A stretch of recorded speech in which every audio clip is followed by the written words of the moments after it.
What's up, everybody? Welcome to the Mike Dolce Knows channel. Today we're switching it up for a very important reason. And we used to do these on our other channel, the Dolce Diet channel, our sister channel, our big sister channel. We used to do these car talks. Well, today I was inspired to do a car talk with you, and something happened yesterday that was really moving to me. And I wanted to discuss it with you and share my feelings. You know, I'm a man, but we have feelings too, and insights.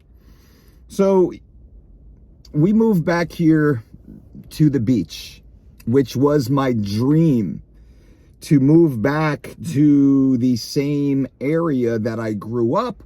But growing up here was a completely different experience. I had a rough upbringing. We were very poor. My childhood home was foreclosed on, knocked down, and literally turned into a parking lot.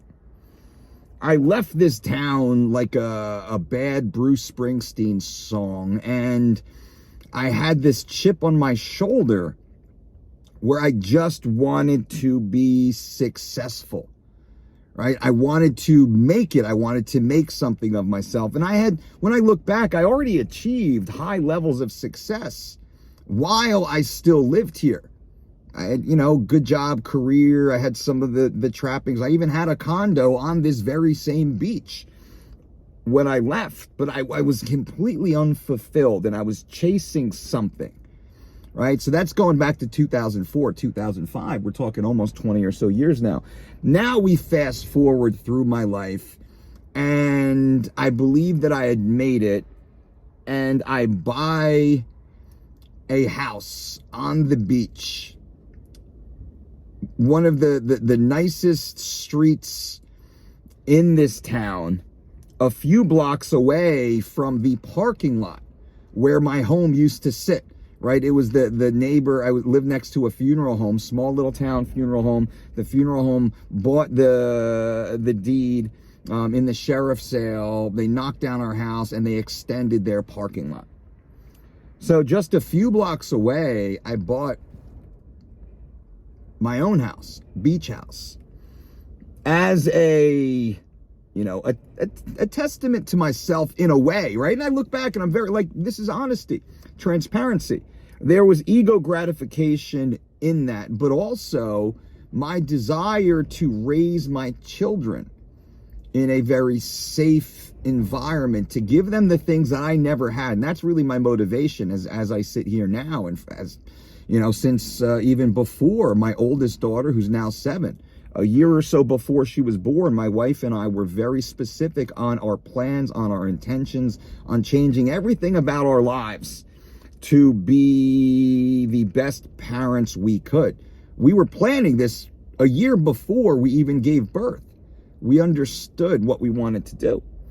And we knew eventually we wanted to leave. We were in Las Vegas at that time, and Vegas was great to us. We have no bad habits, right?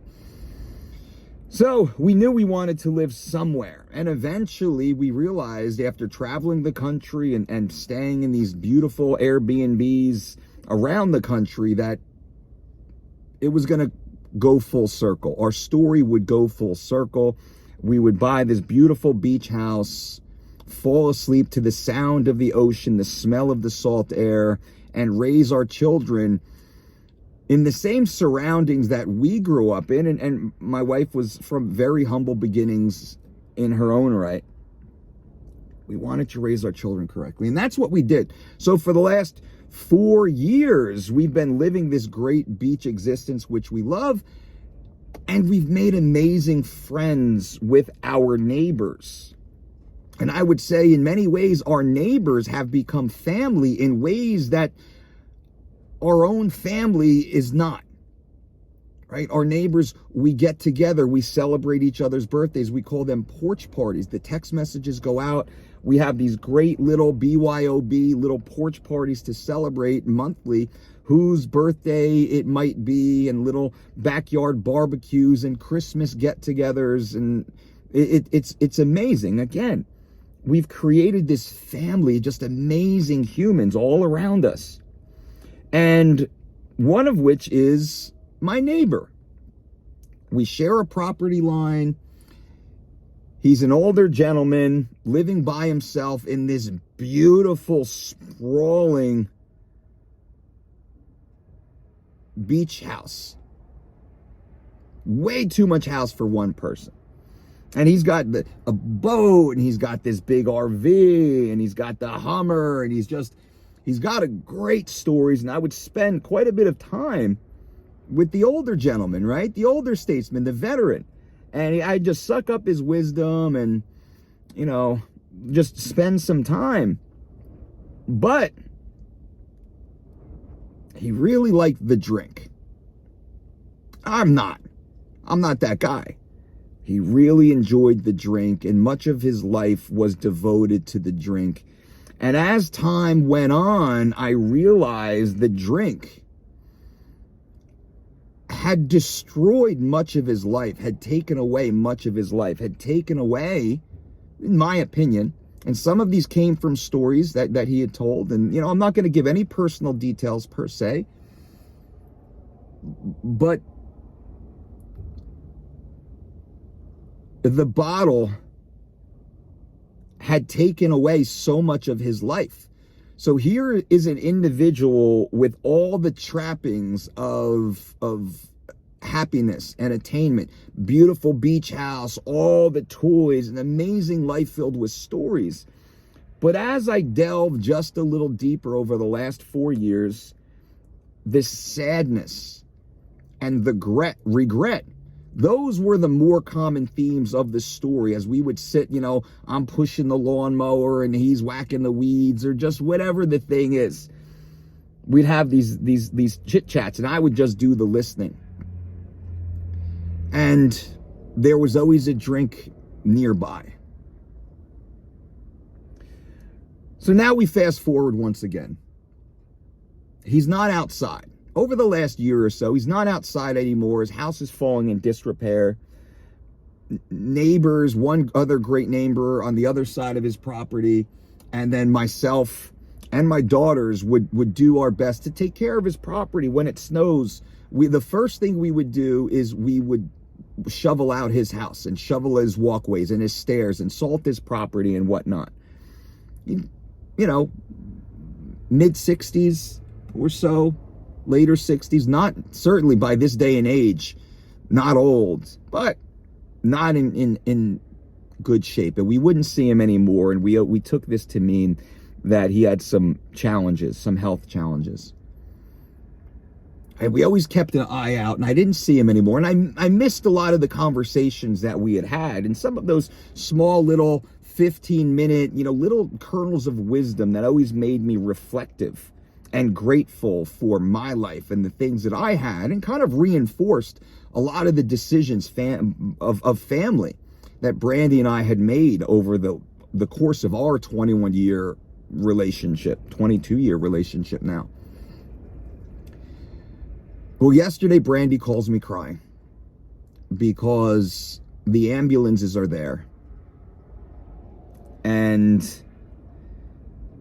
here he is, being brought outside on a gurney.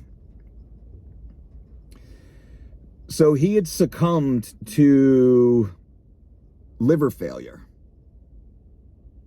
And it's an ugly disease. It's an ugly, ugly, horrible disease that is self-inflicted. And what saddens me most is that he sat there and laid there inside his house completely alone for nearly a year with no visitors. No cars would show up. No family would come. He was all alone. And he knew that he was terminal. And this We've had conversations with another neighbor who was close. We had conversations with people close, not to, again, I don't want to divulge personal information, but we just learned a little bit more because we were there, we were close, and we were helpful, and we cared. So why I wanted to share this with you was because our decisions today have a dramatic impact on our lives. He passed away from a self-inflicted issue. Self-inflicted. And that's hard for me to accept because it's contrary to what I do. When I speak with you, when we do what we do, when we work the way we work, the messages we put out, the very existence of this channel is 100% devoted to living your best life. Live longer, better. That's what we say. Live longer, better. Starting right now, your very next decision is what matters. We want you to live longer, better. But that involves not just your abs. The abs are the least important part of this. It's the love that you have in your life, the people you spend time with, the laughs that you have, the memories and experiences that you create. And if you spend your life poisoning yourself, whether it's with the drink or recreational drugs or infidelity or financial mismanagement or just simple procrastination, not taking life by the horns and doing what you most want to do that is healthy and productive to live longer, better. Well, my neighbor,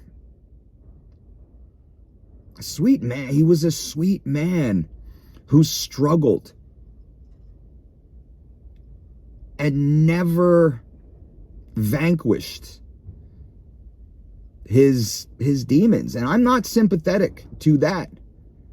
I could very easily be manhandled at the whims of my upbringing and my sob story. I could have easily crawled into a bottle or any of the other trappings of life. I could make an excuse for sure, as you could too. And many of you have made excuses right now to justify your lack of progress. So to wind this down and leave this on a high note, I want you to think long term about the arc of your life and how you want it to be.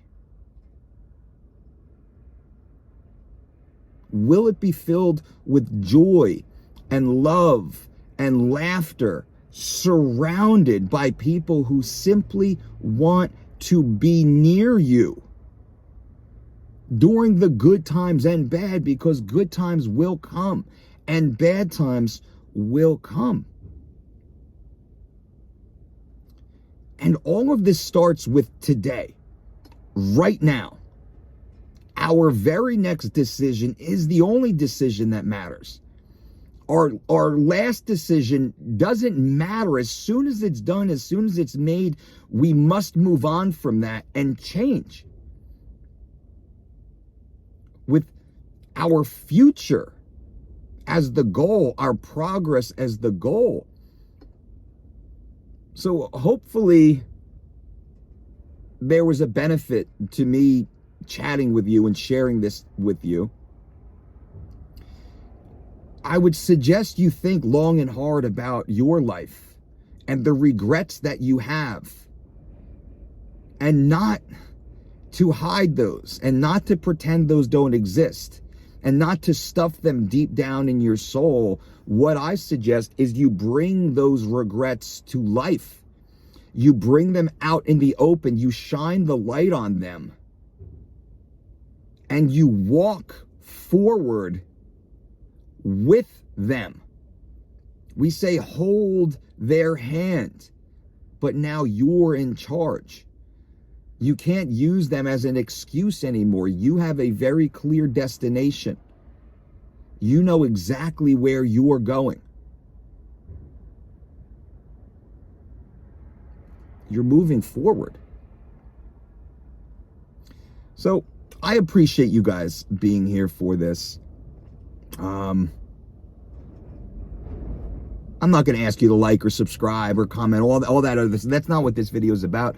I think it's just a really interesting life lesson, and it weighs heavy on me today because I woke up today and his house is just, it looks different. His house looks different today, right? So, rest in peace, my friend. Much love, and I hope you found all those who love you and all those that you love, and I hope you have millions of stories to share. And I certainly appreciate every story that you shared with me, and your life has dramatically impacted mine for the better, and hopefully it has impacted yours. Till next time, my friends. Boom. Hey guys, thanks for watching. I appreciate you being here. If you like this type of content, short, quick, straight to the point clips, definitely subscribe to the channel so you're notified when videos like these come out. You might want to check out one of these videos for more great content guaranteed to make you laugh, make you think, and make your life better. Let's go.